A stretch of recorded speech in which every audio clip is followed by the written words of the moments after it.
আসসালামু আলাইকুম। আমি প্রফেসর ইশরাত জাহান ইলা। কনসালটেন্ট হিসাবে এবং ফার্টিলিটি কনসালটেন্ট হিসাবে কাজ করছি। Global fertility centre, Bazar road, Mirpur ১, Dhaka.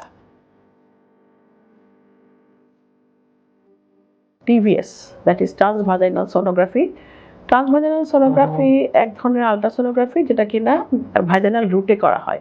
অর্থাৎ যখন আমরা আল্ট্রাসোনোগ্রাফি করি, প্রথমে একটা অ্যাবডোমিনাল প্রব দিয়ে অ্যাবডোমিনাল পুরো অ্যাবডোমেনটা দেখে নেই। তারপরে আমরা ভাজাইনাল আসতে বলি পেশেন্টকে।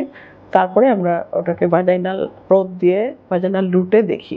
সুবিধা একটাই, যেটা হচ্ছে খুব কাছাকাছি তো সুতরাং ইউটেরাস, ওভারি, ইউটেরাসের আশেপাশের জায়গাগুলি একটু ভালোভাবে দেখা যায় এবং খুব সূক্ষ্মভাবে দেখা যায়। আমরা এটা দিয়ে আমরা অনেক কাজ করি। যেমন কখনো যদি অ্যাবডোমিনাল আল্ট্রাসোনোগ্রাফিতে কোনো অসুবিধা ধরা পড়ে, তখন আমরা সেটাকে কনফার্ম করি ট্রান্সভাজাইনাল সোনোগ্রাফি দিয়ে। ওভারিয়ান সিস্ট থাকলে সিস্টের ফ্লুইডের নেচার, ফ্লুইড কীরকম, সিস্ট আসলে কয়টা আছে, কয়টা রয়েছে, সিস্ট কি না, সেগুলো বোঝার চেষ্টা করি।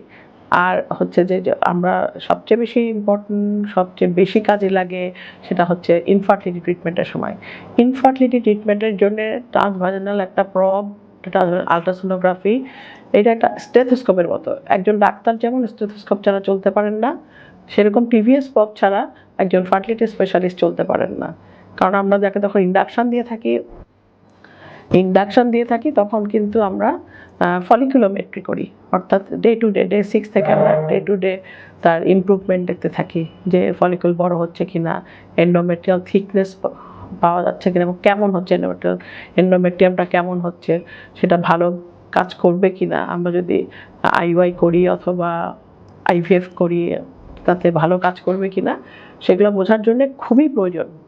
একটু আগে যেটা বলছিলাম যে স্টেথোস্কোপের মতো একজন ফার্টিলিটি স্পেশালিস্টের কাছে একটা ভাজাইনাল প্রব খুবই প্রয়োজনীয় একটা ব্যাপার।